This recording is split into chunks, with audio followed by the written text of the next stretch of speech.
as an American, I'm only going to speak about what I feel my country has failed to do to help the Baloch cause. How did I come to join the struggle? I came to join the struggle via Facebook, the social media, the new way to communicate. I read a post. I never heard of Balochistan, and I'm pretty good in geography, so I went and researched. And the more I read, the more I realized how important this country was to the stability of Central Asia and the stop of Pakistan, the terrorist state, as far as I'm concerned. I'm a member of Amnesty International, so I've also read about the struggles, and I subscribe to a number of South Asian newspapers and newsletters so that I'm kept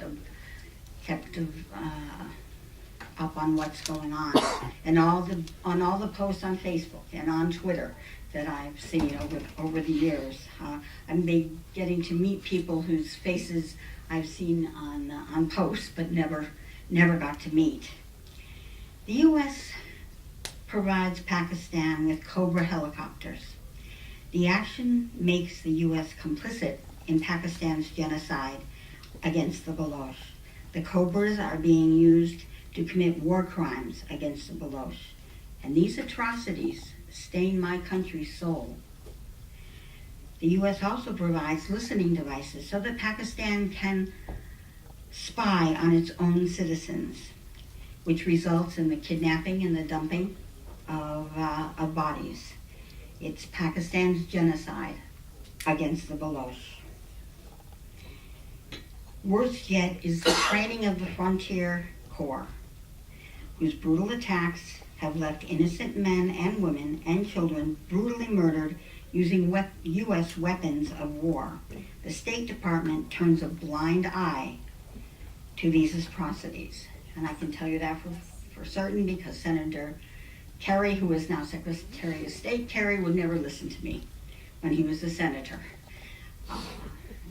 Nor does my congressman, Mr. McGovern, who is a human rights activist. He does not also listen to me.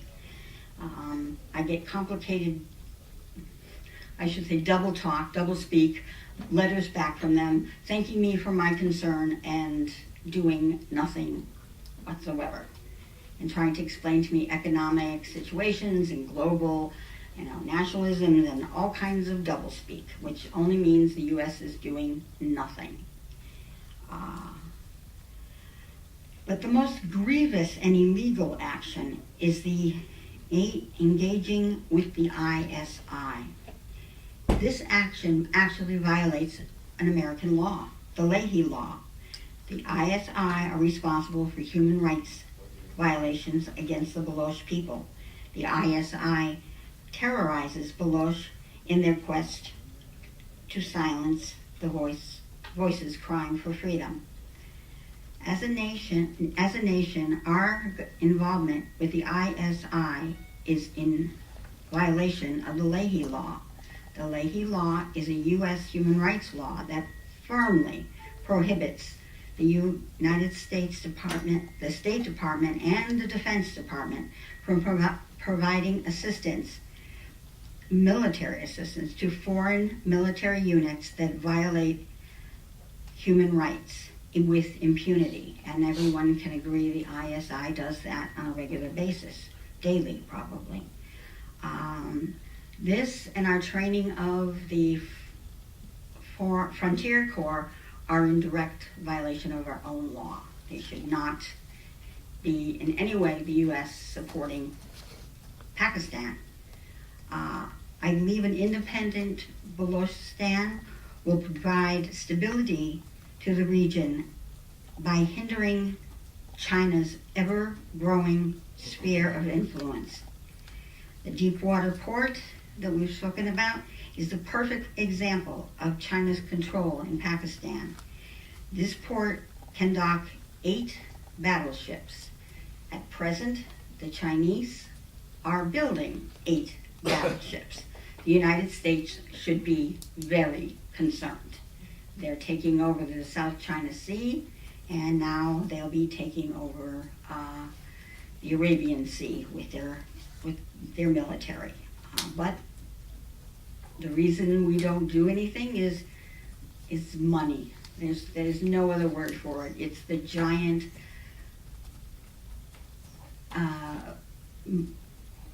cesspool. No, not just cesspool, but China is our biggest exporter and importer. It's all got to do with money, and that is what I reason is that Baloch voices aren't heard in the United States. They don't want to upset China, and they don't want to upset, for some strange reason, terrorist state Pakistan. Even after Osama bin Laden was found in Pakistan, the U.S. did absolutely nothing except for abduct him and kill him. But as far as any outrage against the Pakistani government, there was none serious enough.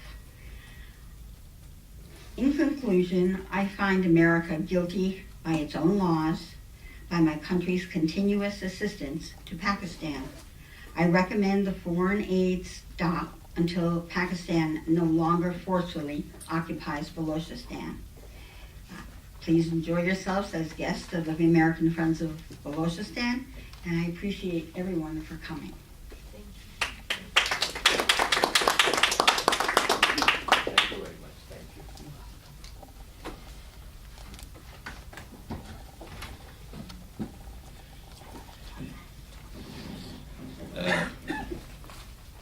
Now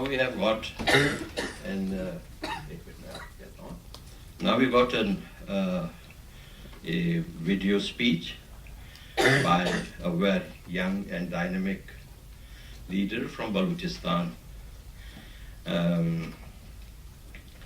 Carlotta Gall again, one of my favorite journalists. Balochani, ma chukki Balochani, chukki Balochani, ma chukki Balochani, chukki Balochani, ma chukki Balochani, chukki Balochani, ma chukki Balochani.